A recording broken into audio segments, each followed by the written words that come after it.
to my party, we're just getting started. A life is a dream or a nightmare scarring. Hand me a drink cause I think I'm going all in. Get me a shrink who can catch me when I'm falling. Cover up my scars, flip the handlebars, crashing in my car, wake up in a bar. I'll be a superstar, just on my avatar. This world is so bizarre, empty out the reservoir. Yeah, I'm taking 6 shots, yeah, straight to the face. And I wanna get lost, I'm sick of this place. Don't know how to stop when I'm feeling this way. So I'm taking 6 shots till I'm feeling okay.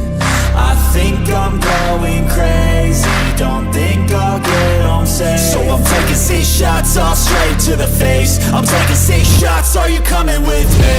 I'm taking 6 shots, yeah, straight to the face. And I wanna get lost, I'm sick of this place. Don't know how to stop when I'm feeling this way. So I'm taking 6 shots till I'm feeling okay. I think I'm going crazy, don't think I'll get home safe. So I'm taking 6 shots, all straight to the face. I'm taking 6 shots, are you coming with?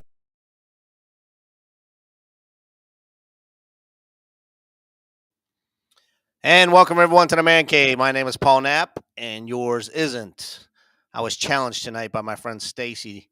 He said I wasn't going to do that, so I did. So tonight is season number 1 still, and it is episode number 7. And waiting in the green room is my friend and the owner and operator of BMC Toys, Jeff Imel. Jeff was on our show back in season 1. So I thought I'd bring him back and talk about what's new going on at BMC. But before we get started with him, I'd just like to have a couple announcements that I have for you. First, I'd like to thank a member that watches all the time, Mr. John. I want to make sure I get his last name right. Salih Thes. He is Battalion 132 scale. So he sent me this cool coffee mug and pictures of his dioramas that he sets up. Also that, he came out with a calendar this year. Sent me a copy of that. And Stacy, if you're listening, I think you're in the chat room. We had an author on last night on my G.I. Joe show, Jim Beard, and he wrote the book, The Joy of Joe. And Stacy was complaining that there was just way too many words in this. Well, hey, Stacy, guess what? I got a book for you, buddy. All pictures, man. All pictures, no words. It's not a coloring book, Stacy, but you'll like it. You'll enjoy it. So check that out. Make sure you sign up to his YouTube channel. It's called Battalion 132. And it is a military. He does all military dioramas, so check him out. Support his channel if you would. Also, I had a box on the porch when I got home this morning, or this afternoon from work. And I have another box from Mars. This is the U.S. Rangers World War II set. So I'm going to review them in the next day or two. Let's see, what else do I have to talk about? Oh, of course, we're in Virginia Beach here, and we never get snow. And they're talking about getting snow tomorrow at 1 o'clock. So they've already canceled work for tomorrow and Thursday. Do you believe that? The thought of having snow in the South, they just shut everything down. So Murray in Canada, you're probably laughing at that. But, yeah, so we're off tomorrow and Thursday already, and we don't even have any snow on the ground at all right now. So I'm going to say hi to the people in the chat room real quick. Big Boss Jack, thanks for joining me tonight. Stacy, you are here. Great. Got the picture book for you, Stacy. Make sure you buy this one. Hey, this is a hardcover too, buddy. Battalion 132nd. Hey, just talked about you, man. And we will have him on the show next week as our special guest, actually. Let's see who else is with us. Anybody new? Mr. Waffle, thank you. Thanks for joining us. Buddy G. Stacy. I know we got some more people. We got a lot of people in the chat room there, but they're not chatting in. So hopefully you'll have some. The Plastic General. Hey, thanks for joining us, brother. Be here next week so we can talk to Mr. Battalion 132. Well, without any further ado, I want to bring you in our special guest tonight, Mr. Jeff Imel. He was on our show back in, I guess it's been 2 years now. And we're going to bring him in as soon as I can find him in the waiting room here. There you are. Jeff, how you doing tonight, brother? Hello, Paul. Sorry to keep you waiting there. How dare you, sir? Usually I got my sidekicks helping me out, but Until I can find somebody to join me on a regular basis on this 132 scale, it's just gonna be me and you. That's all Okay, right. that's You gonna be all fair. right? All That's right, fair. man. I'm So, good. I'm good. I'll fill in. I'll be your chuckle monkey for the evening. well, you got your hat on tonight, I do. supporting BMC there. I like that. Right. I like Yeah. that color. That's cool. Hey, for those individuals that are in my chat room that may not be aware of you, or maybe they didn't see the first episode that you were on, can you tell them a little bit about yourself Yeah, and how sure. you got started with BMC? Yeah, I'm actually like the commander in chief of one of the world's largest standing armies. Yes, you So are. yeah, because they have little bases on them, they're little guys. So yeah, I was just selling a lot of different stuff, and I sold some soldiers, and time went on, and sold some more soldiers, and I sold a lot of BMC, which BMC stands for Bill McMaster Company. He was a buyer for Toys R Us and started his own company in the 90s. And very sadly, he passed away in 2014. And I worked with his son to, I bought like what was left over, the leftovers of it, and put it all back together. And that's how I have BMC Toys. And I also, 2 years ago, acquired the Timmy toy brand and the molds, most of the molds, and moved into Old Forge, Pennsylvania. So, Well, I think the majority of us probably grew up with Timmy toys for sure. yeah. I mean, they were on every peg, every owl, every the Yep. Vietnam figures and the tanks and the jeeps and stuff. Yeah. Every Woolworth. BMC came out what year? Would you say 90? The company started in 91, and I think I'm trying to remember, the first soldier set was, I think, Battle of Yorktown, which I think was 93.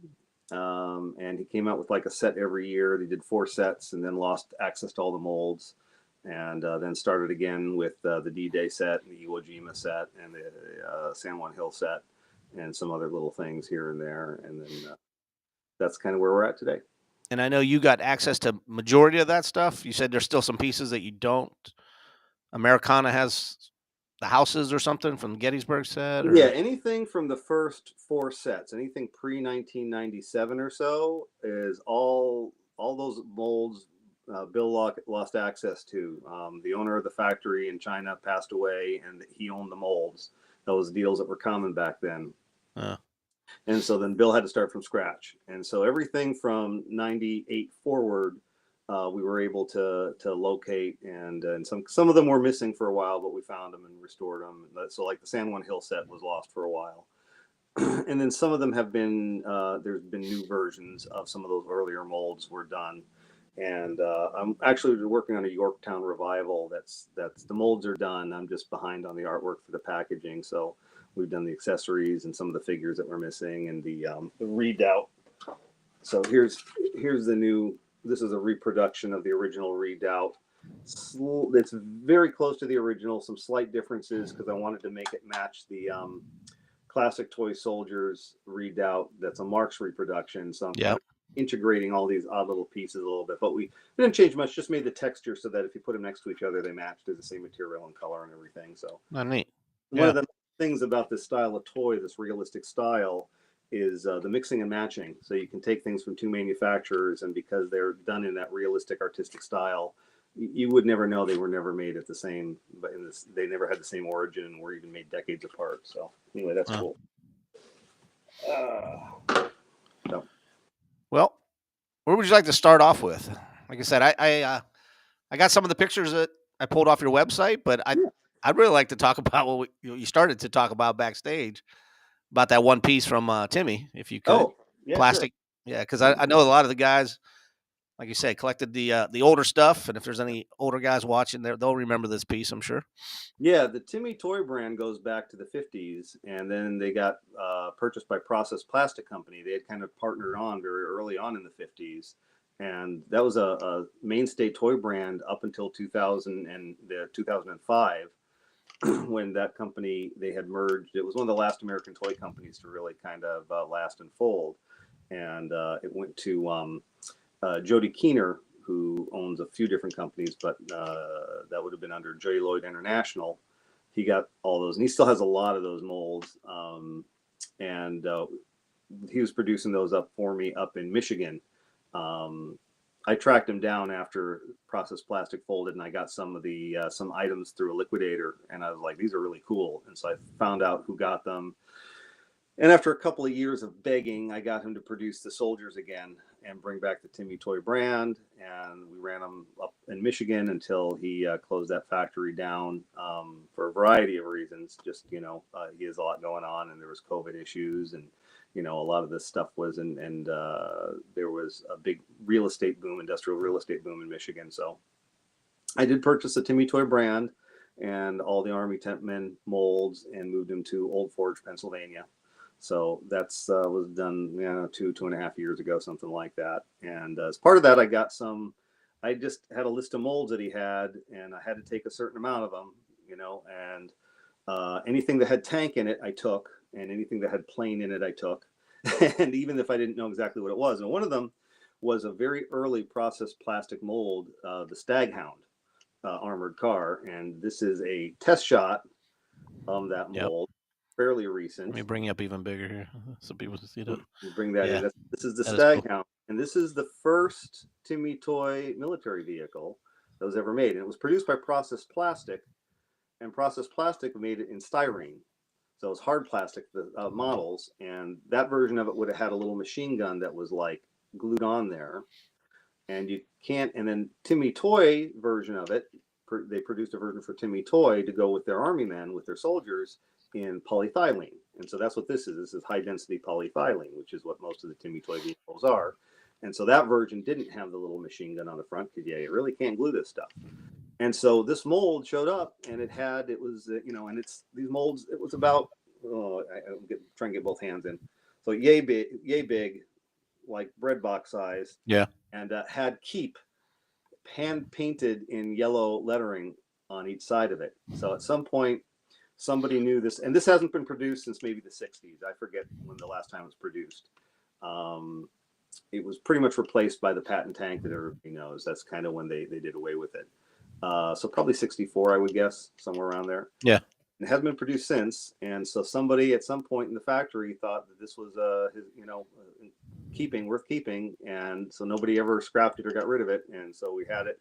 I had some work done to it, and we're getting ready to produce it. There's some minor tweaks to do, and it's not perfect because there was some rust, and they had to, like you can see a little bubble there. You see that little? Yeah, I see it. Yeah. Yeah, that's just from there being pitting and rust, and them cleaning it up as best they could. And we added little. You probably can't see. We added little wings on the side of these here so they could use the modern wheels. Because this would originally use rubber wheels that wouldn't fit right, and just for. So those are the same wheels the Deuce and a Half has. Exactly. It's okay. The same axle and the same. Yep. Modern armored car. And then I wanted to have the hitch. See, this is the original hitch. It's on the back. There's a little round hole there, and it had one in the front, one in the back. And I asked the machine shop to make it so it's compatible, which they did, but they did the wrong side. They did the front instead of the back, and so they fixed the back, and now we're trying to. I don't know if I like the way that the front looks, so I'm debating whether to remove it entirely or what. So I'm probably going to have that removed. Did the original have one on front and back, or just? Yeah, it had a little round one on the front, but restoring it now that they changed it is a little bit tough. So I think that the best solution might be just to get rid of it. That's where we're at with it right now. Then it's going to be ready to go once I have all the artwork done. I've had artwork done in the same style as the vintage artwork, so I'm kind of coming along with the project. It takes a while to get this stuff going, though, but that is a really important artifact. And I don't take altering these old molds lightly. But minor adjustments like that, it doesn't really change the character of the thing. It doesn't down at all. It brings it into the modern, so Sure. I have to take it with, so I don't want to be too precious with them, but I also want to respect their cultural importance, but also need to keep everything alive too. So, I want to use it a little bit. So otherwise nobody will even care about it, Yeah. So anyway, that's a really cool thing. And we'll do it initially. From start to finish, how long does that take to actually show up on your website and people can buy? I don't know. No, I mean, seriously, when you find a mold like that, I mean, from a year, 2 years, 6 months, I mean, I have no clue. It's all over the map. I mean, we've had molds that we pulled out, put in the machine. They ran good, and I wasn't going to do any fancy packaging. And I said, okay, let's roll with it. I'll just do a simple label, stick-on label, and within a month, they're available for sale. Oh, wow. Okay. Other ones, which we've been fighting with for, since, we've got some molds, some older ones and stuff we've been fighting with since 2019. So, Man. there's always a push-pull between, what can we do realistically, and then things get backburnered, and, Yeah. um, Buddy has a question here. He said, what color will it be molded in? I was just about to answer that. Okay. So the initial run's going to be 4 colors. It'll be the OD green, which is, the standard tan, Mm-hmm. and the stock gray, and then am I doing them in blue? Yeah, blue. Just blue. And I do blue for a reason, because it's easy to colorize to other colors if I ever want to do other colors down the road. So, and it's fairly popular color. It's not, I know people wonder why I do these odd colors sometimes, and there's reasons for all of it. Trust me, there's a reason for everything. We're going to talk about that when I bring your slideshow up here. So Okay. I pulled some of your pictures off your site. Yeah. But What else you got? What else you got there? Anything you want to pull up before we go to your slideshow? Well, talk about that Jeep in the back. For your GI Joe guys. So this is just a vintage example. I just want to show one of the weird things that showed up is, again, anything that said Jeep on it, I took when I had to choose what molds to take. And so this is a oh gosh, I don't know what this is here. This is like a CJ8 maybe. I don't know. It's neat. It's a neat Jeep though. I'm a big Jeep guy. And so we have the body of this mold, but we don't have the wheels, and we don't have the grill. So this isn't anything coming anytime soon, but that'll be great for the 6-inch figures, right? I mean, that's what you're looking at. This would be more for like your 3 3/4 GI Joe size. Yeah. So this would be that scale. I forget what that scale is, like 1/18, something like 118, that. 118. This would be a really neat piece. We have the one Jeep already that's this scale, with the fold down windshield and the gun in the back.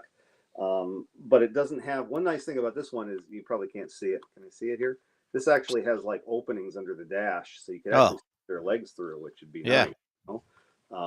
Whereas, and I'd like to look at the one that we have and see if we can do that, if we can add an opening underneath so you could stick legs through, because these things were sold as bin toys, so they weren't really too worried about stuff like that. They never had, and that's something I'd like to do at some point too, is actually, come up with like an action figure, a generic sort of action figures to go in these larger scale processed plastic things, what we have, because we have the big cargo truck, which is, have you seen the transport truck? Oh yeah, the transport. Yeah. That's really cool. We have that, and we have the Dominator tank, which is another one, and then we have the giant Star Attack battle station. So I've got these really cool things that they made for action figures, which were kind of ubiquitous at the time. They're like, 3 3/4 inch up to 5 inch. But now they're kind of orphaned a little bit, Mm-hmm. I think maybe I need to do something like that, but that's a longer term project. So that's a neat Jeep. That's cool. I just saw on my desk and I thought, oh, I should show. Look how dusty it is. This is it's an eBay thing. I sometimes I do that. If I have something, I'll get a vintage example so I can get my hands on it and get a feel for what it's actually like, and all that good stuff. So there's that. What else? Oh, this is really cool. So this is going to be coming pretty soon in the BMC line. This is an MPC item. This is the bunkhouse, and it started off life as a kind of the chassis for a variety of buildings, and they were mostly Western buildings. So there was, and I'll take it apart in a second. So this is kind of the end result of many years of changes and losses and things like that. Is pretty looking pretty sharp now, if I do say. Yeah, it is. But, I had that, but it had like a rubber front to put on the front of it, and it was soft plastic. Yeah. And I can't remember. It said like log cabin or trading post or something like that. You hooked it on the front, and there's a whole bunch of different. So they had a whole bunch of different fronts that would have come on the front here. Yeah. And then there was like different pieces. There was either a cupola or a chimney that would go on here. Okay. And there was actually pegs inside, because the MPC figures at that time had a hole in the base, so you could put them on things. Oh yeah. That was one of the changes I just made, is I got rid of those, because nothing I have has those pegs, and it makes it a little bit more universal, I think, just to get rid of that. So that was a change we made. There was windows, and there was also windows that went in the side at one time. Oh wow, I don't remember that. And I have no idea where any of those molds are. There's potential to make new versions of them or do something with it. I mean, I really love the log cabin look, so maybe I'll do a log cabin front or something for it. But over the years, they took the mold and they changed it so they could kind of hook together. And as part of these revisions, this revival of this, I had the connector improved a little bit because so they could clip together to make the bunkhouse, and also the chimney, because originally this was a separate piece. This was, let's see if we can see the witness line. You can't see it, but the chimney only went up just above the roof line here, and it looked kind of dopey. So they Put a real chimney on. Yeah. They actually had to make a new piece for the mold to actually make this chimney longer, to actually make it a full length chimney and kind of look better. And so those were some of the changes we made. And so they're getting ready to produce these. They're going to be in brown, OD green, tan, and gray. So those are the 4 colors we're going to do them initially. And it's going to come like that, or both pieces? Do both pieces. You get both, okay. So you can put it together and make this. It's called the bunkhouse. I'm calling it the bunkhouse. Nice. It's pretty good. So it just clips it in the bottom, and then you have to just gently kind of press them together, and then they actually hold together pretty nice.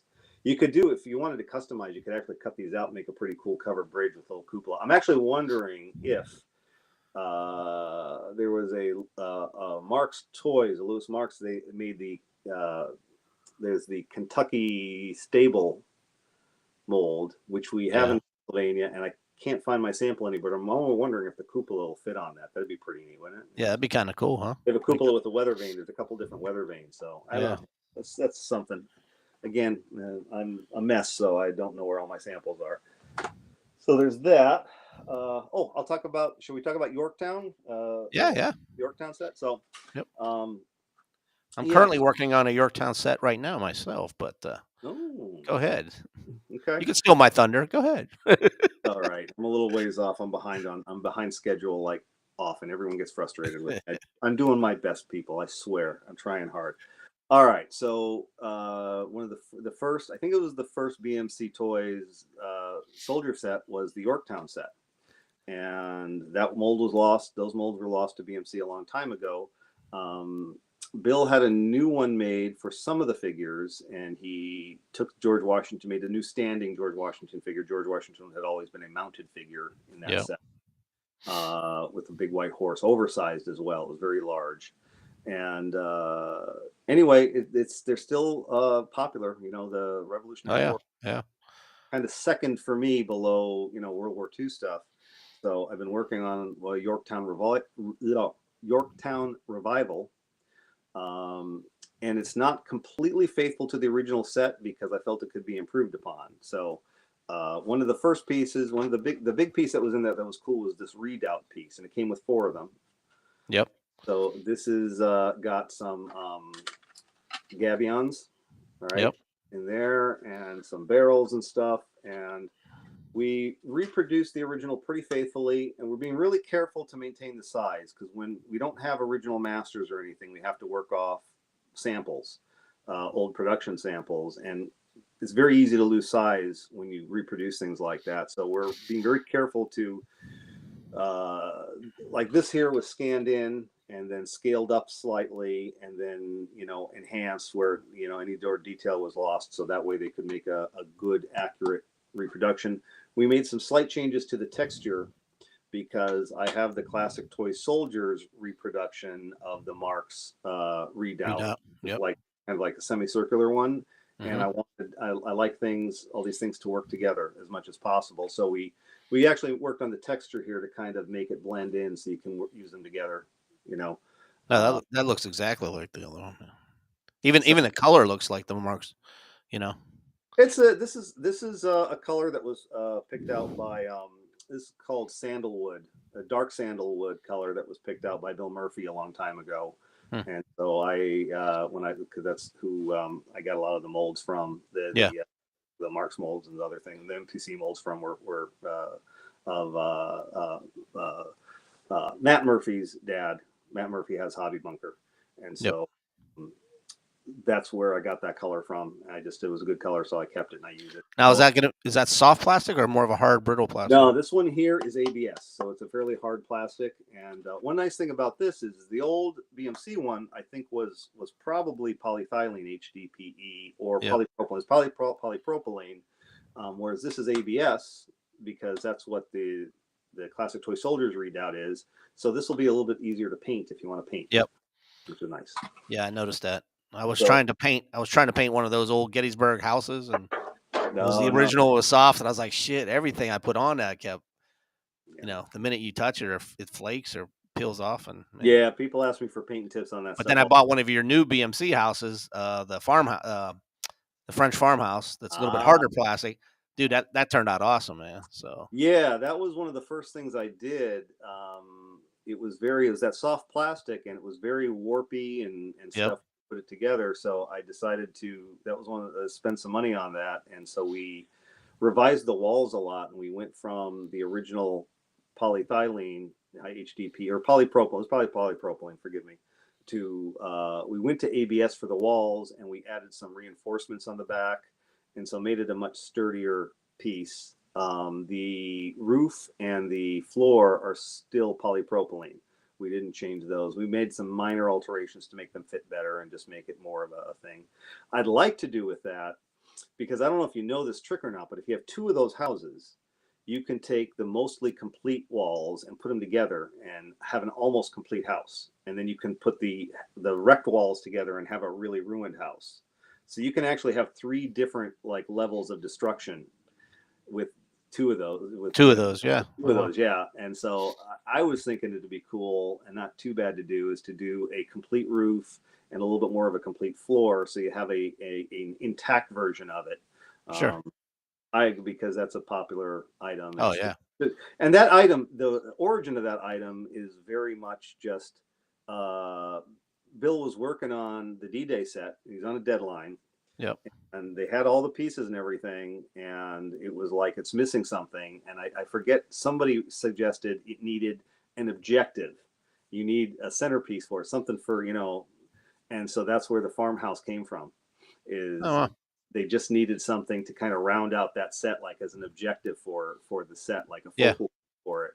And so that's how that piece came to life. And I'm just thinking it was just something that probably mainly designed in Hong Kong by the trading company that handles all that stuff. This is the same company has been handling it since '91. So okay. Really, a really nice man by the name of Thomas Leung, who operates that, and he handles a lot of the Toy Soldiers manufacturing over in China for a lot of the different companies, because that was Bill McMaster did, is he advised other people, so he helped Toy Soldiers of San Diego and Paragon and a few others. So a lot of that stuff all goes back to that source. So really, Bill McMaster was the bridge for Toy Soldiers between the centuries, so he kind of bridged from the 90s into the 2000s. And without him, you wouldn't have a lot of the hobby as you have it today. So I remember distinctively going to Toys R Us, and I had my kids with me, and they were just born. We were shopping for something else, and I was like, holy shit, they got plastic Toy Soldier D-Day set. I would have loved that. And that's when I first saw it. Yeah. Probably, like I said, 93, 94, 95, around that time frame. And D-Day was 98. That was 98. Okay. Yep. So, again, he did the four different sets before that were big long boxes. So dude, I still got them. I still have all 4 of them. Yeah. So. Yeah. So, So that's kind of the origin of that. Now, what was I talking about? I lost my train of thought. We're talking about the Yorktown revival. Yep. Piece I want to talk about next. So the next piece, the Redoubt, we went over pretty good. These are the cannon and mortar. I was always a fan of these. I won't say anything, but some production of these over the years were very brittle, and the axles would snap very easily. Again, nothing to do with me. So this is a reproduction of that. These aren't the right colors. These are pre-production samples. So we did a nice reproduction of this. There's going to be 2 color variants. One is going to be a gray chassis and black cannon, and then the other one, this one will be the brown chassis and gray cannon. And then if you remember the mortar, we got the Yep. mortar. Mortar. And so these will come in. These will be available as bag sets in either of those 2 color combos, and there will also be a good healthy helping of these in both the Yorktown box set that I'm planning and the Bunker Hill box set that I'm planning. Bunker Hill being a little bit smaller, be like a shoebox size. So I was just going to ask you about the shoe boxes that you've been coming out with. How do you come up with those ideas? I mean, just think, let's throw a bunch of stuff in a box and call it a playset, or I mean, like, because you've been combining like CTS figures with BMC figures, like or maybe it was TS, the Battle of the Bulge one that I just saw. Yeah. I think that actually had that picture. That is primarily classic toy soldiers from the classic toy soldiers molds. That was so yeah. So that's another acquisition I had to make because a lot of these guys are getting up there and want to retire, and we got to take care of these molds. If you just don't take care of them, they go bye. So Yeah. keep them going. So yeah, how I come up with the set ideas is a mix of a lot of different things. I kind of look at what I have and how I can put them together as like puzzle pieces. I pay attention to what people ask for. I pay attention to what people are purchasing. So if you're purchasing a lot of one thing, I'll say, okay, well, maybe we should do more of that or more things like that. So, and that can include lots of aspects to what it is, from color to, era to style to, there's all kinds of different things. And so, yeah, the Battle of the Bulge set, and then the Battle of Saipan, and the Battle of Atlanta, and the Battle of Pickett's Charge. Pickett's Charge. All the ones you're talking about, those are the classic toy soldier box sets I came out with last year, and a lot of that was the result of me staring at the list of classic toy soldier molds and going, what can I make out of these? The Battle of the Bulge, also, people have been asking for something like that a long time. So I knew that would be popular, and I was, looking at all those, and so I try and look at it from what I've got, and then I look at the history and say, what history does, because I have to reverse engineer this stuff because I'm not Sure. designing Yeah. from scratch. I could design stuff from scratch, Now, but that's a different kettle of fish, when you do the shoe boxes, I mean, do you just pick that size? Or you say, okay, this is the size of the box. What can I fit in that box? Or Partially. do you do it? I mean, like when I'm building my play sets, I always go by the mark size play, the 30 by 17 by 5 inches thick. And then I start from there, and I'm like, okay, what can I put in this? And I have the open lid. Is there any chance you're going to come out with something that big, like a Conte box or a Barzo box? Play set?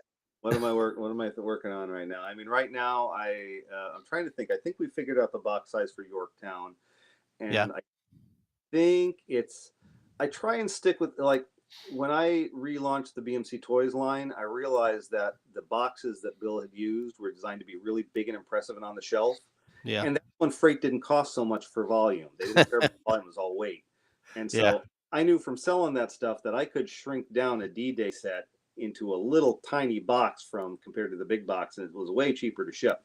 So I would do that sometimes. If I had beat up boxes, I would sell the contents just in a number 7 priority box and, save some money. So and also the cost of oversized products goes way up, when you're dealing with Amazon and stuff. So I designed the boxes to be as comfortably compact as possible when I did that. And so and Bill was the one who came up with the shoebox size, and he came up with that size to fit inside the USPS priority mail shoebox that they call it. Okay. All right. So well, that makes sense. Specifically designed those to be an inexpensive, set. So that's where Utah beat from. It was a way to have an inexpensive set that would stick in one of those boxes that sellers could just ship out.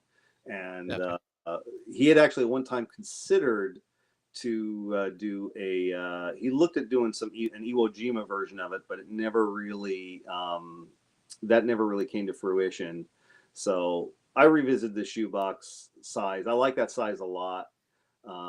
It just works well for a lot of things. And so I do sometimes, if I have an idea, I'll look and see if it'll, it depends, because I'm looking at the price point and I'm looking at the size, and there's a lot of factors. Every step of the process, I'm trying to create the most value for everybody along the path. So when I start designing a set, I look at what the mold does. So the factory has a least amount of fussing to do with it. So ideally, they make a shot, and the shot goes right in a bag, and that's the end of it.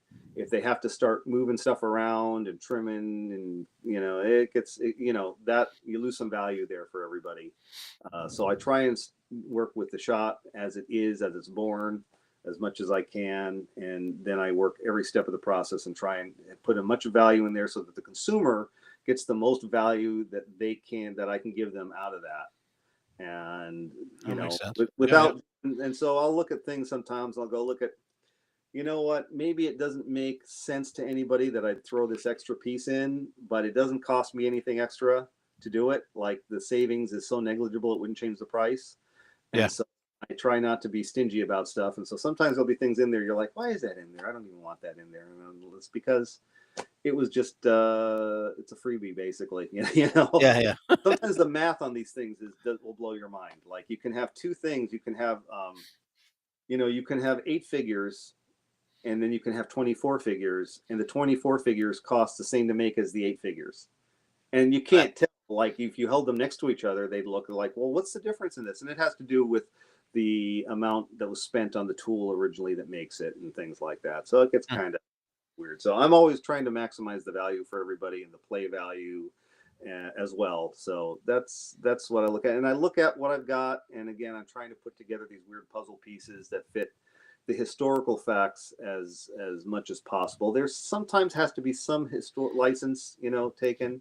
Sure. Different sets have different vibes to it. Like I'm doing a Pacific Theater set, and it's just all for all the molds that I have in Old Forge. The old toy molds, mostly from Process Plastic and Timmy Toy, but mostly from Marks and MPC and Peyton, even the Peyton tank and stuff. And they don't all fit historically, but it just makes for a really fun set. And I'm able to. I wanted to showcase as much of what we've got there as possible. So I kind of threw the kitchen sink at that one, and the set's ready, and I just haven't had time to complete all the product content that goes with it. We've had a lot of clerical stuff come up, stuff that I have to deal with as far as boring business stuff. Running a business, huh? Bookkeeping and forms and safety documentation. Because that's a big important thing to me as well. You're not allowed to put lead in plastic anymore. You can't do that. No. That was actually pretty rare, actually, to happen. The safety of like plastic army men that are made from soft plastic is just, there's no problems with it, but you have to meet the regulations to sell it as a toy. So it was important to me to bring these items that had started off as toys and became hobby items, and I wanted to bring them back into the toy market because it's a bigger market. And because they changed a lot of the laws in 2014, so it's all just 2014, I think. I forget. It's all a blur. But anyway, it was important to me to kind of bring these toys back into being toys, because if they're available as toys, people will buy them for kids, and then the collectors still have access to them if they want them. So it's sure. Yeah. Oh yeah, and it enables them to share with the younger generation without anybody worrying about it. So that's. I'm going off tangent again, aren't I? No. I got a question here from the chat room. Joe Baker asked earlier, and I know the answer to this, and you're going to tell it, but it said, before your time, how did the early accessories turn out so beautiful, but some of the figures, shall we say, awkward? I know he's talking about the figures from the World War II set, the very first. Are we talking maybe you could talk about why the goofy faces and all that in the BMC World War II set? BMC D-Day set, yeah. So the accessories were awesome. I mean, yeah.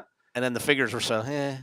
Oh yeah. There's some. As I have some experience in sculpture and art and anatomy and all that stuff, and they're terrible. So my theory is, and I don't fully know what happened, but you realize that set was the first set that Bill did solo. He had help developing the first 4 sets that he developed for Toys R Us. So the Yorktown, the Gettysburg, the Little Bighorn, and Alamo. Okay, so those sets were all done, and he had somebody helping him. I think I know who that person is. He wants to kind of stay in the background, which was fine. And so when he lost access to those molds, he had to kind of start from scratch. And so he worked with his partner in Hong Kong to develop the D-Day set. And I don't know exactly what happened, but I think it was probably a timeline issue. and some of them turned out pretty good, and other ones they had to rush, and they didn't turn out good. And speaking from experience of what I ran into when I designed the Plastic Army Women, some of the really weird anatomy, like there's the German mortar loader who looks like he's got a giraffe neck. You're like, how could that possibly happen? And I learned how that could happen is that when they make these molds the very old school way, where they start out with a sculpture and cast it into metal, and then they test it in the machine under this high pressure, they learn that these aren't computerized. This is all a manual process. And so sometimes if they have too much of what they call an undercut, where you have plastic material that goes underneath, it doesn't come out smoothly, they may have to make changes, and they may have to grind away things. They may even have to move things around in a way that doesn't look right, but allows that figure to come out of the mold easily. And so I think that is kind of the genesis of why those figures were so odd. I think it was a timeline issue. I think it was an experience issue. And I think there were also technical difficulties that resulted in some of the really weird anatomy that you see on that. Yeah. I've talked to Thomas a little bit about it, and again, he's been in business since '91, and he doesn't necessarily remember all the details. So, But then you get to like the Iwo Jima set, and they're like freaking yeah. King and Country looking. You know, I mean, they're like, Well, awesome. they're licensed by King and Country, and I was able Okay. to. They were very kind to me and enabled me to, because Bill McMaster had handshake agreements for everything, and because he was well known and a good guy, but all those agreements passed away with him, and so King and Country was very gracious and worked with me to allow me to continue to produce those licensed, with them, and so I do have to have the King and Country, on there. It's licensed by King and Country, so Yeah. they were plastic adaptations of the metal miniatures. So what they did is they took those metal miniatures, sent them to the factory, and then they made versions of them that were for plastic injection. So they worried about the undercuts and things like that, and they are much nicer, of course. Yeah. And then so the D-Day, the problem with the D-Day, it was a learning curve issue, because he lost his entire business overnight. He went to place an order and the molds were gone. What do you do? So he started over. And somebody asked, can you make a Waco glider? 1/32 scale Waco glider. I don't know what that is. A Waco glider. Is it the gliders from World War II that they used? I don't know. I'm not familiar. I mean, I can make anything, but I probably won't be able to because just the backlog of projects I have with molds I have. Yeah. Versus, and then the timeline of things and the amount of business infrastructure I need to build right now. I need to slow way down on product development. So I got to set people's expectations that the frenzy of products they've seen over the last, 3-4 years has got to slow down because I'm exhausted and I have have to do. I need to be able. The whole business has run through my brain and my computer since 1999. Dude, I retire in 3 years. I'll move back to Pennsylvania. I'll help you out, man. Well, this is part of the issue I have is everything runs through my brain and my desktop. And so even bringing in people to help, I have a whole bunch of work to do to bring in other people to help. And some of my initiatives last year did not work out well towards that end. So I have to take another crack at it, but yeah, I'll get there. But I have to back off on product development because the product development takes a lot of time. So yeah, when I get suggestions all the time, people are always saying, and I'm like, oh, I appreciate it because if I hear the same thing over and over and over again over time, it may influence me. Yeah. But I've got like 5 lifetimes of ideas already that will never get done. So I have to pick my battles very carefully. Somebody had a question about it was Plastic General. He wanted to know if you made a deuce and a half. You already do, right? The Timmy. Yeah. Is that actually considered a deuce and a half, right? Yeah. Yeah, that's what I thought. It's not World War II era. And it's more Vietnam. That'd be fun to do a full 1/32 scale World War II era one, wouldn't it? Yeah. Oh yeah, World War II. Yeah. Again, that's something that's a no-brainer to do, but when will I get time to do it? I don't know. Hey, well, I made this slide presentation for you, man. I want you to go through these. Okay. I just pulled off a bunch of pictures from your website. Kind of talk us through these, if you would. Sure. Let me see. Let's pull this one up. And let's see. How about that one? Okay, that's cool. That's That's an old mold that we got. Had no idea what was inside. It literally, the number of the mold was like P38. I'm like, well, maybe it's a P38. It said P38 in plane. I think, well, maybe it's a P38 plane, and it was. And it's a cool thing. And we literally put it in the machine to run to test it out, and it ran good. I think we might have done a little bit of cleaning up on it while it was in the machine, and just went right into production. So that's a plane that hasn't been produced in a long time. And that's processed plastic that Yeah. made that? Yeah. I had that one when I was a kid. It was like lime green Mhm. with orange propellers. I loved that thing, man. So I just did a red version because I got a few requests. I got enough requests for red to go ahead with it, and red planes generally have done okay. So I'm like, all right, I'm backing down on some of the tertiary colors, the third line colors, because I think I've run that out as far as I can. like I said, I just pulled off a couple different pictures. Let me run through this. Where'd these come from? Galaxy Laser Team. Do you see it? No, it's not up yet. It's not up yet. Oh, this is one of my personal favorites. Though, when we get to the Galaxy Laser Team, so these came out in the late '70s, like '78, and they were processed plastic rushed to get some sort of Star Wars-esque toy on the market, and they wherever they got these, some of them there's a couple Mercury or astronauts in there, and then they took their one fighter plane and made it an X-wing, and Yeah. I think some of these were just random sculpts they had around, and they did some new ones, and they just banged this thing out as quickly as they could, and they stole it. They marketed it as Star Patrol, Galaxy Laser Team, and I've been fascinated with these things, and I found there was a whole people on the internet would like be thrilled to find, because everybody had these and nobody knew what they were, and so you'll find all kinds of like odd blog posts and stuff about these, and they're one of my favorite things. That's funny, man. Yeah, but they was intended to take advantage of the Star Wars craze in '78. So these were out before the Kenner toys were. Yeah. Okay. Okay. Can you see that picture? Do you see the next one? That's the Sea King Rescue Copter. And Yep. that was produced for a long time. They stopped producing that, I think, in the '80s or '90s. Dude, that was like everybody's favorite helicopter back in the day, man. It's a cool. You always lost the propellers, though, man. The propellers, the props always came off. Yeah. And so one thing, I've done a couple of things with it. One is we did sturdy up the connector of the blades when they went in. We had to work on that hub a little bit to make them a little bit nicer. So the one guy at the factory spent a lot of time fussing with that to get it a little bit better. And then also I'm making those available as a parts pack. So I'm trying to do that as much as I can do. I can't make every part available all the time. It's just not practical, but something like that, I'm selling the spare parts for it. So you can spruce up your old one or find it. And it's something, so anyway. Now, when it comes to the toy soldiers, green and tan, are they your biggest sellers color wise, or? Yeah, the OD green is the king, man. So Yeah, I know if OD green does a certain number, I know tan will do, maybe 25 or 30% of that. Gray similar, blue similar, and then as we go down the scale, it comes less and less and less. So there's I have a hierarchy of color, depending that's the customers determine that for me. I don't have to figure it out. I just look at the numbers. Sure. Next one here. Let's see. You see it? Nope, not yet. Combat Patrol.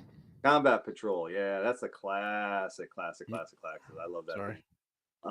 Yeah, those are very. I don't know if the mold we're using is the original mold or not. I think they might have replaced the Jeep one. There's a lot of changes made, but the original version, what the heck? I forget. If you go to the Timmy Army blog, he's got a pretty good history on there. And of course, Kent Sprecher at Toy Soldier HQ, he has a ton of information as well. So, but these are very old. These have been around a million years. And I did these in a bunch of colors, and I've done a new sticker sheet. I added the medical stickers. If you want, you don't have to use any stickers at all. You don't have to use stickers, guys. You don't have to. They're just there if you want.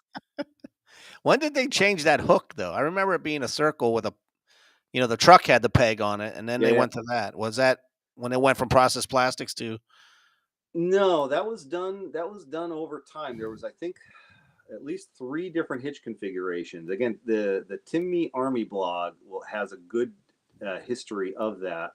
And I'll tell you what, the one thing I like about this current configuration is when you hook them together, they don't fall apart. You Oh can yeah, put they the whole stay. thing and it stays together. And so that's why I decided to kind of unify everything to work with those artillery. So because the artillery, you can't really change the artillery the way the mold is right now. And I'm very happy that I did that. So since I've owned it, so now all the vehicles have the hitch that works with the artillery, and you can get the artillery separately too. So you Yeah. can really, do it up. Joe Baker had another question. He said, "How many of the new play sets are you selling now or shipping now? Uh, Play sets that you have." I don't fully understand how many of the play sets. I don't understand the Yeah, question. of the original, like a BMC, I think you means like. Oh, okay, okay. So Yeah, you're those are carrying. You don't carry Gettysburg, right? You said no. You're not doing that. right, right. So Yorktown don't have, Gettysburg don't have, Little Bighorn don't have, Alamo don't have. Those are just molds are just not available to me. So I'm working on a Yorktown revival, and then I have my sight set for an Alamo revival following, and I've got some pretty cool ideas for that. I was hoping to do that this year. There's just no way in heck I'm going to get that done this year, though. But I've got some really neat ideas for that, and I'm and actually part of the Yorktown set. So I did with the Yorktown is going to have to flesh it out. I did a bunch of the Alamo accessories. So all the cool little Alamo accessories. This is one of my favorites. Was this Oh part? yeah, yeah, that's Yeah, cool. yeah, yeah. We made a couple of enhancements to it. We cleaned up the interior of it a little bit just to make it look like something because it was very blobby before. And I added a horse hitch. And this horse hitch, it works really good with the classic Toy Soldiers reproduction of the Marks farm horse. Keeping the solid wheel. Yeah, this has got Keep. the solid wheel, but these no, these are polyethylene, so it's Yeah, not going to be brittle. Okay, so yeah. we're because some production of these, and I won't say what era, were very very brittle, and I don't like that. I like things to hold up as best they can. Okay, so there's a crate one. Yep. Accessory stuff. Yeah. Some of these were from the Oh, little big one. yeah, Little Big Horn campsite. Yep. Yeah. Exactly. So there's a campfire. And then what else we got here? There's the table, and there's the 4 stools that go with that. These were in Yep. the Alamo set, the Alamo set. And I may have made the legs a little longer because they were kind of stumpy. We fixed that. There's a little baby crate.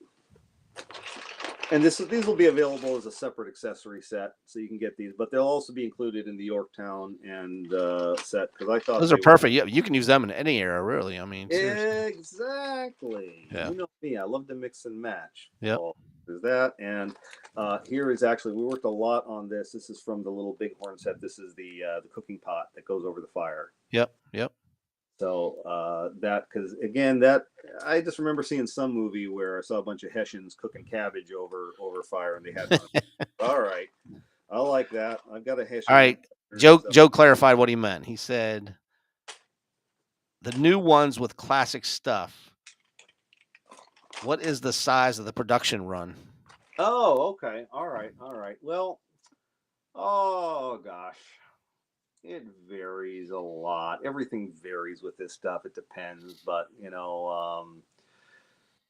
let me put it this way. Okay, when Marks Toys would do a play set, they would if they're testing something out to see if it would work, they would do 50,000. Testing it out. Testing it out. Yeah, just trying it out. Okay. All right, I do far a tiny fraction of that. I'll be a little cagey on the exact production numbers, but it is both more and less than you would think. So, and it's tough. And sometimes I do what I call proto-factoring, and that means that there's normally a process you would go through where you test all these things, and but it costs almost as much to make 2 of something as it does to make 100 of something. Because you have to, because it's expensive to mount, to put that mold in the machine and get it all dialed in. Yeah, it's a lot of work for a guy who a technical guy. And so sometimes I'll do a very short production run, even though I'm not really going to recoup and make it available for sale, because and I won't make any money on it. Like that is just to get it out there, let people, see if people like it, and at the same time we get some experience running the tool and seeing how it actually is. And so that's proto factoring. So some production runs that I do are very, very low, like stupid low, especially by U.S. manufacturing standards. I'm very lucky that the factory I work with locally does specialize in short runs. They specialize in swapping molds out quick and doing it on the fly. And so Oh, that's cool. they'll do very short runs for me, and they'll also do short run colors for me. So if we do like a lot of OD green, we can do an 8-hour shift of another color, and they'll let me do that because the mold's already hung and they won't beat me up too bad. Whereas other factories, they would want that same minimum of say 2,000 for every single color, and there's no budging them on it. So the reason we're to do all these crazy colors. I'll tell you, a lot of the stuff you can buy today, rarity wise, is way rarer than anything else ever produced before because there's so few made. Like it's just a matter of demand. So anyway, I don't want people to go out and buy the stuff thinking they're going to be valuable someday. Man of Action just jumped in. He had a question. He said Yep. they get to be the consistency of a crayon, the older stuff. You know what I mean? It almost like gets brittle, the plastic. I noticed that with some of the GI Joes, especially when they made the African American. I mean, years later, it just fell apart. Are Yeah. you doing something different with the plastic now compared to that to prevent that from happening? I know you said you went to the polystyrene or the Well, I mean, polypropylene. when it comes to the choice of plastic to be used in these molds, sometimes you're restricted because it was designed for a certain type of plastic and it won't work with other types. So an example would be the Ideal Bulldozer. So the Ideal Bulldozer that I produce under the BMC Toys, the Classic Army Men collection, I thought it would be great in polyethylene, the softer plastic like the Timmy toy vehicles are. Mm-hmm. And we made it in that, and it just wouldn't snap together because it was designed for styrene. Hard, yeah. And so we use the best styrene we can, high impact polystyrene. But it's got that model, that kind of tinny feel almost to it. Yeah. And that's just the way it is. There's nothing else I can do with it. I'd have to redesign the whole thing. And so, and the plastics that go brittle, a lot of that has to do with how much regrind was used, and also storage as well. Storage conditions can impact it a lot. These are so they get, and additives as well. There's even the colorants and other things that they may add to it. So there's a lot of science that goes into it. The stuff we use, for the most part, is pretty simple. Most of it's the same stuff you've used for models or for food storage containers. So, the polypropylene and the low density polyethylene and the high density polyethylene, they're pretty old, pretty basic, pretty safe plastics. And if you see all right, so I've got this processed plastic. I have no idea how old this is. And it's just fine. Like it's still got flexibility to it. Yeah. So that tells me it was. And it's not rubber like Auburn. It's not vinyl. It's still. No, it's high density. It's HDPE, high density polyethylene, and I get, if you leave this out in the sun for a long time, it will get brittle, and but if it's kept pretty much just in a closet or something, like I said, I've got stuff like this that's from like the 50s and 60s. It's just fine. I can't guarantee it that it'll all be okay, but it's pretty good, So Sure. That's a good question though, and when you get into plastic composition and stuff, it's a lot of the brittleness problems do come from them using too much regrind, because every time you regrind plastic, certain types especially, it loses a little bit of its elasticity, and that's a big problem with the plastics we're getting from overseas now. Is the stuff has just got too much regrind in it. Can you see this next slide I have up? Or yeah, that's a cool. That's the naval kit. Dude, I pulled that up because I just bought them from you. And I actually bought them off of Amazon, not realizing it was coming from you. I saw them on Amazon. Okay. I was like, hey, I know that guy. That's a classic Toy Soldiers mold. And this is, I just produced it in these two colors because I thought they were cool. And they always sold it as a single cannon. They pretty much focused on hobby play sets. And so I realized that it was just I could provide a really good value by putting 6 in a bag. So They are. It's just a great little item. I'm using them in a lot of pieces. So this is going to be the support. This is like the New Yorktown. This is all the figures that were missing that they didn't do. And so I included some of those cannon in there because there's a lot of artillery things, and I didn't want it to be too expensive. And I can throw these in, and so you can get an artillery crew, and you get some cool cannon. And you'll notice if I should take them out. Let me take them out here and show you. And that's already on your site, or that's not yet? No, this isn't even produced yet. Okay. I got to do the. You're just teasing us tonight, Jeff. Man, come on. Yeah, well, I've been talking about this Yorktown set for like, I don't know, 2-3 years now, and it should be done. I just haven't been able to get the artwork done. I do too much stuff myself, which is a problem. So you can see there's look at I put a breech knob on this. Do you see the breech knob? Yeah. I haven't updated the art on anything yet because I wanted to make sure all the old stock was out, and I just looked at it and it was like, man, this is missing something, and it said breech knob to me. And so, moving forward, they have the breech knob, and I can't tell you what you're going to get just yet. I think most of the older ones are through now. I think most of the ones you buy now will have the breech knob on them, but please don't bother me with that. I can't manage it. It's just, But you have another cannon set that has a ramrod and oh something yeah. else. Yeah, that's an old MPC one. Oh, that was an MPC one. Okay. Yeah, that's an MPC one, and I made them the same color as the one. So the Classic Toy Soldier stuff is made in China because that's where those molds always lived, and the MPC one was a U.S. company, and that's made in Old Forge. And I try and unified the colors. That was a big thing I did is with all these different lines. Is I unified the colors because it helps tie everything together. So and that's a much larger cannon. Do you have a picture of it? It might be in here. Let me. We're not going to get through this because everybody keeps asking questions, man. That's okay. Which is good. I like this, man. We're going late. Is that all right with you? It's all right with me. Hey, you're on the time schedule, dude. I don't have to work tomorrow. Remember? I got a snow day. Oh, that's right. You got the snow day. Yeah. That's right. Can you see that landing craft or no? Yeah. Okay. That's the BMC Toys Amtrak. It originally came with the Iwo Jima set. It's based on a King and Country design for that. So that whole Iwo Jima diorama that King and Country did was adapted into plastic, and this version is the OD green that I'm so fond of and everybody likes. So I did an OD green version, and one of my ideas for this at one point, I'd like to do this, and I'd like to do the Higgins landing craft in the same color, and do a Operation Plunder. I think it's Operation Plunder, which was crossing of the Rhine during World War II. Do a little shoebox set. I thought that'd be cool. Oh, neat.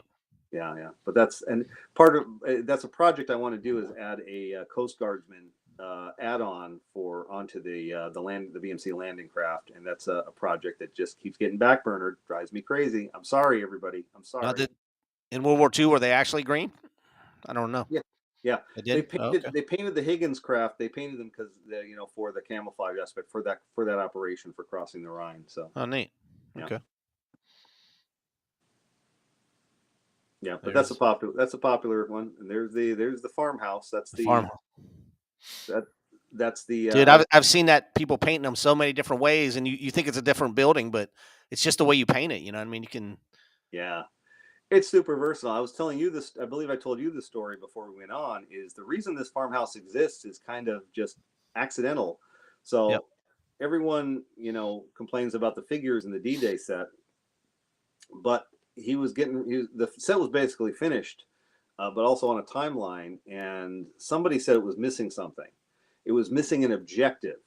So he had this D-Day set and all these cool things, but it was missing the objective, and so that's where the farmhouse was born. It was born as basically a tactical objective, a centerpiece, something to kind of bring that set to life a little bit.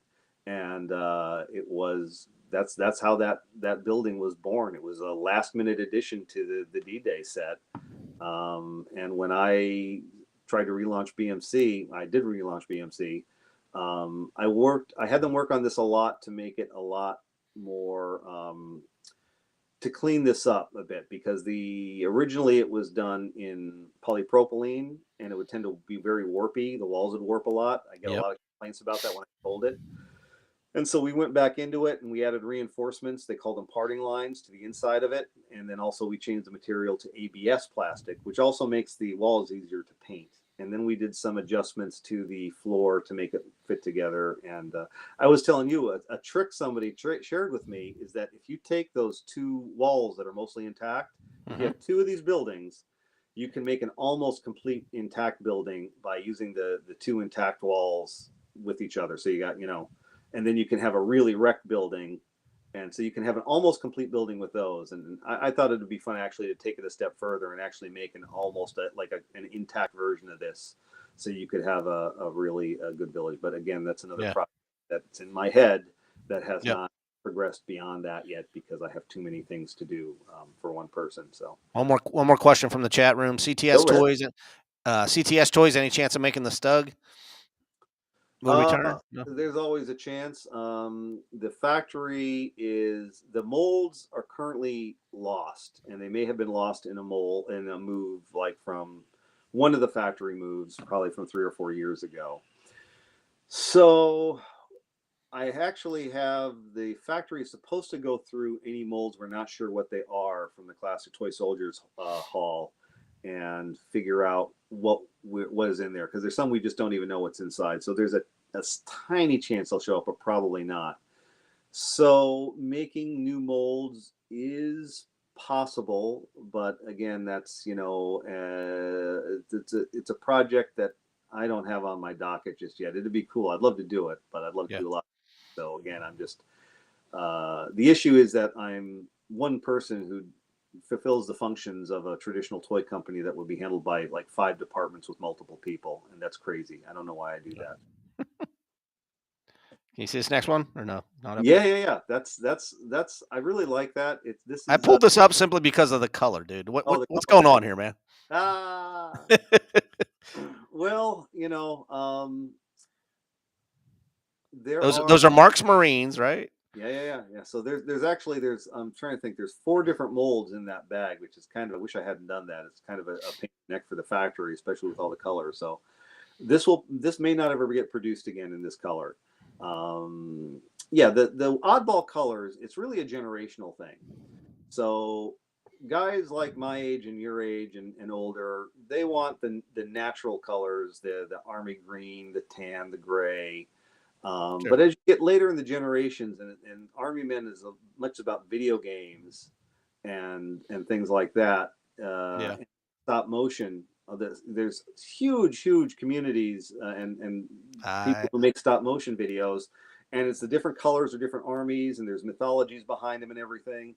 So that's kind of the genesis of all the oddball colors, where they come from. And sometimes I try weird stuff just because I like to try weird stuff. That's where the pink Timmy Toy Soldiers came from.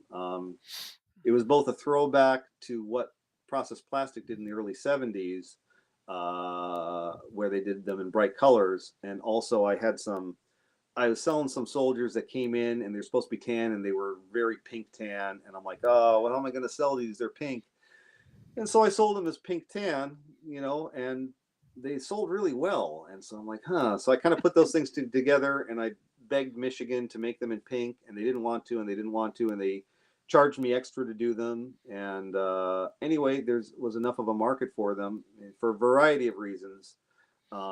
That became kind of a mainstay, and ever since I've kind of worked on this expanded color palette sometimes. So we have the natural colors, or I call them the Army toy colors. Yep. And then we get into the toy colors, the primary colors, and they're just toy colors. That's all. And some people like them, and some people, have different preferences for them. And hey, if it sells, man, do it, Yeah, and sometimes they don't, and sometimes they do, and I don't always know what's going to happen. All right, there's a deuce and a half, yeah? Yep, that's just a little bit bigger than 1/32 scale, right? You would say? Actually, let's see, what is that? 54 millimeter, probably. I think it's 56? I think it's. Oh, you're killing me. I think it's 1/48 scale, actually. Oh yeah. If I'm not mistaken, I can look it up if we want to, but I don't know if we want to. I mean, that was in every McCrory's bin. When I was a kid, man, you just walk by. I'll tell you what, that is the one thing. As soon as I started selling the soldiers, the Timmy Toy Soldiers, I got asked about that truck and if we could make it, and that haunted me for years. And I finally I finally got the owner at the time to agree to let me make it, to have a mold made for it, and he was going to produce it. And then he's like, "No, you know what? I'm gonna do that myself." And so it delayed the project by quite a while. Yeah. Um, but the result's really good. It's a really good reproduction of the Oh, I original love that. stuff. Really nice. Now this And is a CTS product, yeah? Or yeah. was this Airfix? Oh, that's well, it is, no, that is a CTS product. It's very much like an Airfix that came before it. So Okay. because they at one time were able to have some Airfix stuff produced for them, but then they weren't able to do that after some changes at the company or something I don't really, but you have to ask those guys about And it. that comes in a softer plastic. I know when I bought mine years ago. Have you changed it, or is it still kind of that softer? It's harder plastic. It's a It's harder harder. plastic. I'm trying to think off the top of my head. It might be ABS. A lot of the classic toy soldier stuff is ABS plastic, and in part, yeah, I'm pretty sure that is. And the markings on it are stamped, so it's like a stamped paint marking as opposed to stickers, which is more in the style of what Marks did, which is that Marks did a lot of hot stamping, Mm-hmm. but this is like a paint stamp on there. But it's a pretty nice piece overall. Oh yeah. That's Yeah, it's real. automatic. And so I've done that in I've done the T in the tan and the gray. Yep. Now these figures are TSSD or no? No, they're classic toy Oh, soldiers. they're CTS. Okay. Yeah, those are CTS, and I don't remember that cannon though. so the cannon in front and the back is a classic toy soldier one. It's like a short barrel howitzer. The one in the middle is That's that the one. mark. That one is a reproduction of the Marks that was Yeah. done by oh gosh, if I mess these up, they're going to kill me. Toy Soldier Company, and Jamie had that, and he did the German 88 millimeter reproduction, and they're over there. And so I actually we do run the original Marks mold in Old Forge, and these molds here are all in China. And I wasn't quite sure what to do with them, but I thought it's a pretty good little artillery set, so I kind of put it all together. And there's some slight differences. So this one has black wheels, whereas the one produced in Old Forge has the same color wheels. They're made in the same mold. This one has a metal axle. There's some minor differences in it, because it's a reproduction. But the classic toy soldier artillery, the short barrel howitzer, is really nice. It's a really cool piece, and this gives you a way to really get a lot of artillery in. Warhorse Miniatures is with us tonight. Thanks for joining us. Appreciate it. Oh, nice to see that guy. Yeah, that guy. Now these were, I don't remember these growing up, Mm-hmm. and they were a little bit smaller though, right? They were. Yeah, they're like a 1/48 scale, I believe. They're Peyton. This is the Okay. aircraft carrier version of it. They had an earlier version that was a tank, had the tank top. I'd love to do the tank top. And the tank version of it was actually included with, I believe, some Lionel train sets with the military train. That's what they. Yep. I remember that. And so I thought it'd be cool to have a mold made for the tank turret version. But this is a really old mold. It runs really well. It's the quality of these old molds is just amazing sometimes, that they still function and work as well as they do. Yeah, they're cool. They're cool.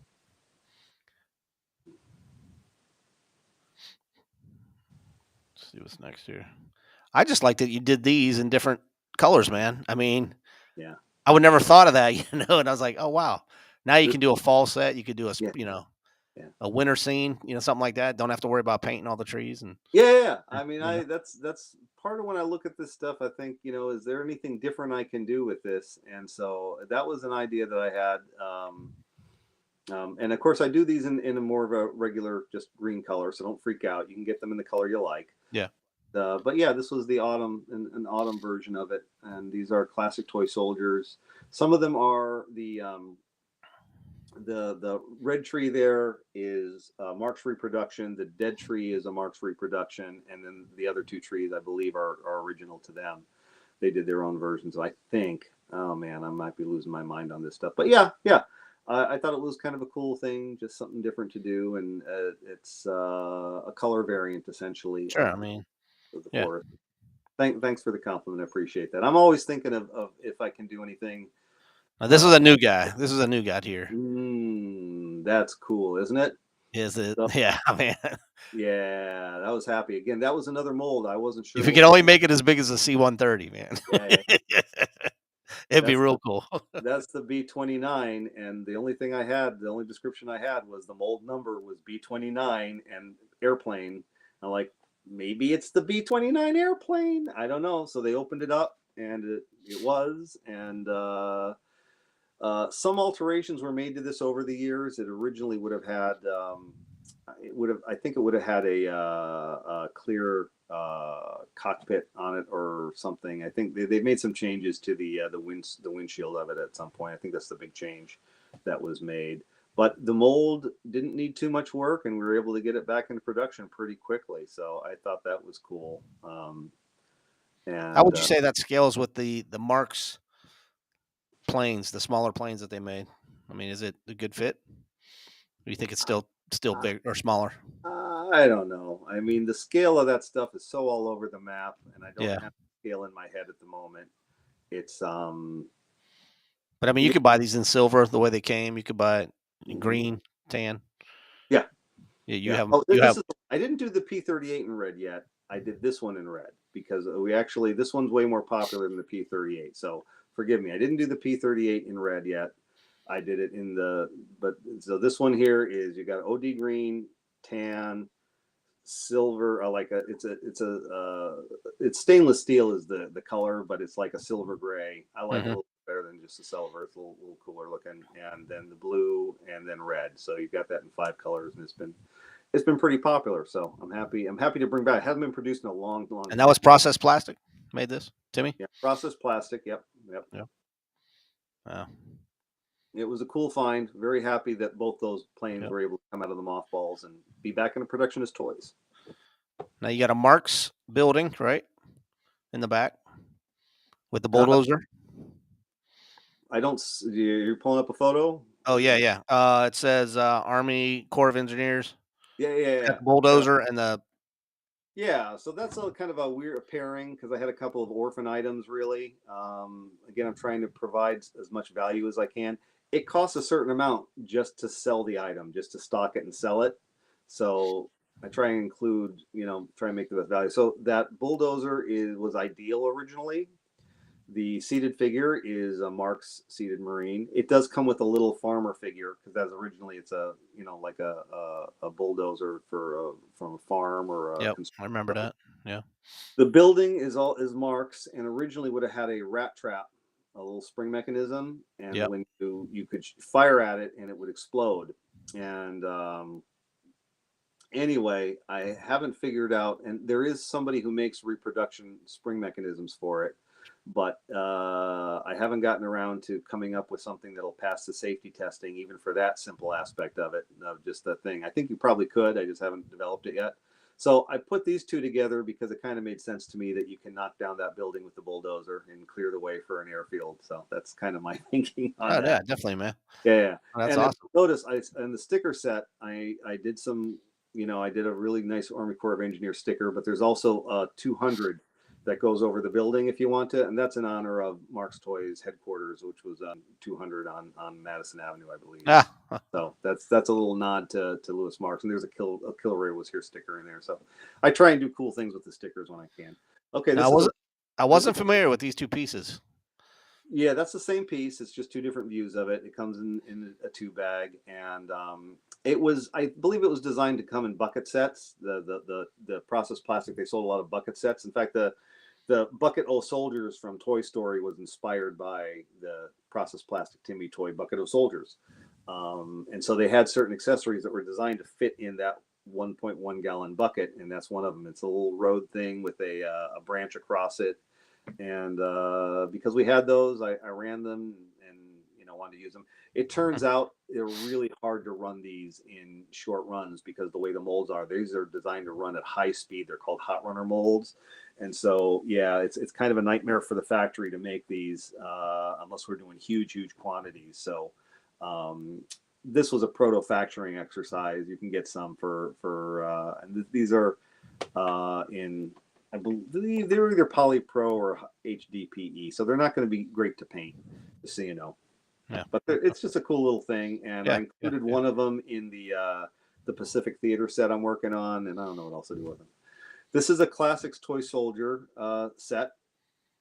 Again, I'm trying to come up with the best value of things, so the way the molds are configured, I looked at it this way, that way, and I felt it works best with, the best value I could give you was 2 complete wagons with 2 different tops, essentially. There's an open top and a closed top. They would sell it as 1 wagon with 2 tops. I decided to sell it as 2 wagons with 2 different tops. You can do them as open wagons. You can do them as a single set team of horses. And they also, so anyway, this is pretty cool. So it's got these, they've got the medical accessories in it, as well as the Western accessories. And I did it in this color as a World War I, supplier hospital wagon, but I have it in the Western, the brown color for a Western set as well. But I think they're really, really nice. They're basically, they're inspired by the Marks set, but they took it to a whole nother level. It's really, really nice opening tailgate. And they took it up a level with, oh yeah, I have a bunch of them. This is another Classic Toy Soldiers item. They have so many different molds for Alamo Mexicans. It took me, I still have barely wrapped my brain around it. Very difficult to make sense of because they have such a huge variety. And so this was my attempt to make a good value where you could get that artillery, those artillery figures. And there's some stuff in there that doesn't quite go because they're in the molds, so I'm working with the mold as much as I can. And then I threw in these little naval cannons just because it's an inexpensive way to round out the set. So you don't have to go out and buy, the Civil War era cannons or the cannons that would go with these if you don't want to. You actually have a complete set. I like to, whenever possible, I like everything I sell to be complete in and of itself because I hate being a kid and open it up and having to buy something else. That's the worst. Yeah. So I want at least to have as much of a complete set as you can. Give us a bunch of riders with no horses. Hey, great. Now I got to go buy horses. I try not to do that whenever possible. It's not always possible, but I do my best. So anyway, and I may do a version of this that's Waterloo as well, if it's popular enough. So here's one of your new play sets you put together. Yeah, this is the Mac Daddy of them all. Biggest play set I've ever done. It was huge. It's huge. It's cool. This is the You're not fitting that in a shoebox, buddy. No, this went into the same size box as I used the San Juan Hill. That's the biggest one that I can use without it going into oversized territory, like the Iwo Jima set, which you just can't make any smaller because of the size of the mountain. So yeah, I don't like to go bigger than that because those oversized surcharges are just a killer. They just raise the price so much that you don't get as good a value. So this box is stock chock pretty full. I spent a lot of time trying to balance the sides and include this is really about all of those wonderful Classic Toy Soldiers vehicles and bringing them together and then bringing in the spirit of the Marks Battleground playset. So that's the ethos of this, and I'm pretty happy with the end result. So yeah, people have liked it, and we're just about out of the first run, and there's more on the way though. So Gotta have this one, man. Gotta have this one. Yeah. This is my claim to fame, right? Absolutely, dude. This is the only original figure set I did, which is the Plastic Army Women, which got me all over the news for some reason. Yeah, no, that's. This is I bought 2 bags of these and took them to work, man. I gave them out to all the nurses and all the female corpsmen, and they loved it, man. They loved it, man. Well, listen, military women have been asking me for this stuff for years, like literally since like mid 2000, like 2005 or 2004, from the beginning when I started selling them in any sort of quantity. They were asking me for military women, and there just wasn't anything. So finally we got that price. So this is kind of a little bit of a twist on that, where the support figures I really should have done. I did 22 different figures in the set, Paul. Okay. remember you said it was huge. It's too big. I got out of hand. It's a rookie move. And anyway, these support figures are really popular, so I decided to just include just the support figures, the medical and support figures, the specialist, and do a tan versus green set because I get so many requests for people who didn't want the more just the combat Yeah. figure. They Yeah. wanted the support figure. So this is just a little twist on that, just a way to use the mold a little different and to make something available. The classic tan versus green, thing. That's Sure. all. Just a new little thing for people who really like these support figures. I actually I want to do these figures were so well received and so popular. I wanted to do male versions of them because they're really nice. But that project just got waylaid during COVID. I don't know when I'll get back to it. So. Yeah. I think I got one there, maybe two.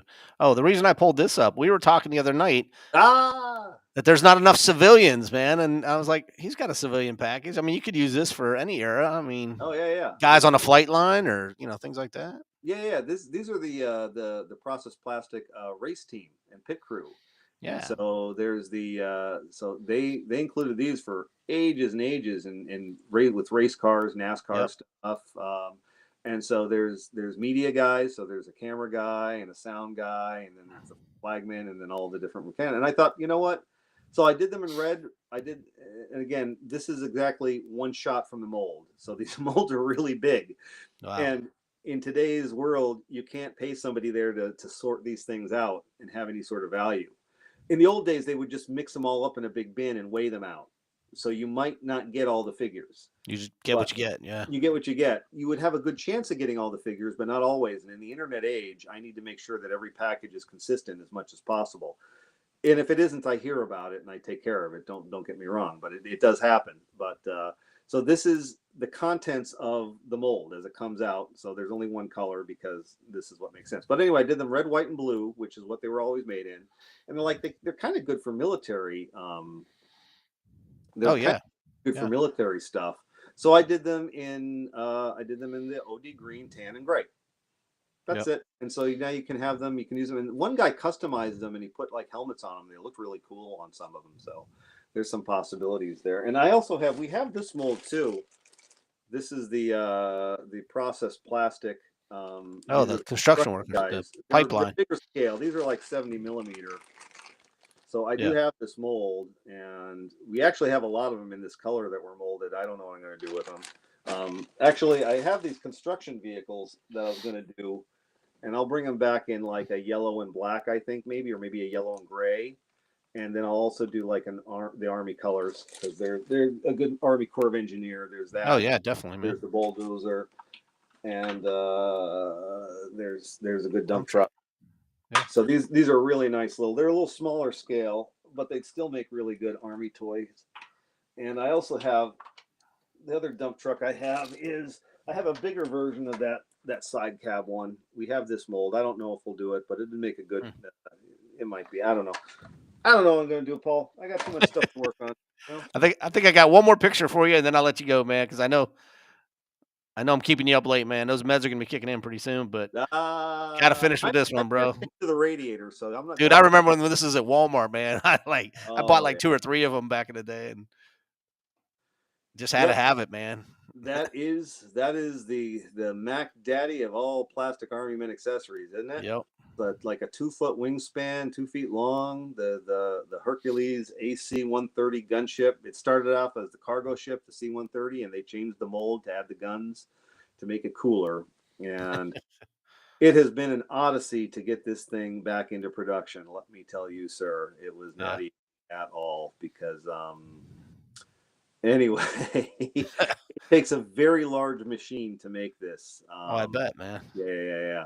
To make that fuselage especially, and so there's lots of technical challenges. Do you still put it in the same box with the picture, or is this just comes as it is? No, I just put it in a cardboard box for now. Okay, yeah. But I remember it came in a set. It didn't have those other planes with it, but it came with a bunch of figures, and I added the planes to it because there's a lot of costs are fixed with these things because of just the size of the box and everything, and there's a ton of waste and space in the box. I'm thinking, you know what? I can throw a couple of escort jets in here, and it really doesn't change the cost hardly at all. And I don't think it did change the cost at all, and people get some jets. So yeah, that's why I did that. But yeah, this was, and originally there's a version of this that was sold assembled in a box with the wing. Really? It Wow. was huge, and it was like a huge shelf talker they'd sell at Woolworths that was like, it was enormous. I don't know. Yeah. Yeah. I don't think that lasted very long before they sold it with, unassembled. But that was I saw one of those, and that's pretty cool. But yeah, with the U.S. produced stuff, I sometimes have to. I've had to. The packaging can't be full retail, full nice yet. We're just not at the quantities where it's cost effective to do. So where the China-made stuff is really polished retail ready stuff, whereas the US-made stuff, the packaging is where I have had to cut corners on. Essentially, I try and make it look as good as I can when I can, but. And the other thing is, most of it is mail order essentially. Very little of the stuff is sold is meant for a retail shelf. So to spend a lot of money on a retail ready box just doesn't make sense at this juncture. Who knows? We might get there though. We'll see. Oh. Hope to see you in Walmart one day, buddy. Target. No, not Walmart. I won't deal with Walmart or Target. No. That's the road to ruin, my friend.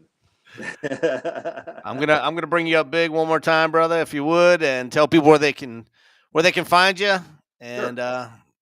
I know I kept you a half hour late, but I do appreciate it. We still got 31 people in the chat room watching, so those poor folks. They want to hear from you, man. Going on. So yeah, just the main site's bmctoys.com. You can buy all the stuff there. Most of it's on Amazon, but not always. The stuff goes in and out of stock depending upon all kinds of weird factors. Yeah. Amazon even restricts some stuff, as they've labeled some of these miniatures as toy guns, and they won't sell it and send it to California and Philadelphia and stuff. I can't do anything about it. I was wondering about some of the German stuff, if they banned that or no, not because of that. But but I will say this: I've really had a lot of problem with the Civil War stuff. I can't include any sort of Confederate flag, even if it's not a battle flag that causes the uproar.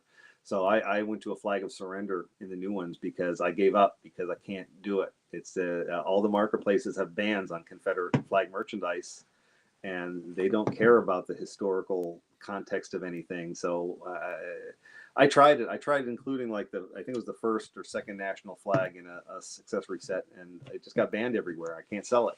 So if I got a warehouse full of stuff I can't sell, I can't do it. So yeah, sure. No. I had some people real mad at me about that. I think it was Joe Baker that asked earlier, and I forgot to ask the question. Do you have any of your stuff in museums or like Battle Antietam or Gettysburg? Do you have your stuff at any of the bookstores or things like that? Yeah, I do have a lot of museums that buy wholesale, and there's a lot more that I could do. I need to get a proper wholesale website, which is a challenge sometimes. There's certain aspects to wholesale selling online that are different. And my last attempt at it, I had to abandon because Shopify made some changes in the middle of me developing it that made it unfunctional, non-functional, suboptimal, whatever it is. So I haven't gone after those, but when they contact me, I'm happy to have them. And so I am in a lot of the big museum gift shops in the country right now, some important ones, which is always very gratifying. Well, we'll be looking for your Yorktown playset up at Yorktown, man. I'm only about 20 minutes from Yorktown, so cool. When you get that up there, I'll be the first one up there promoting it for you.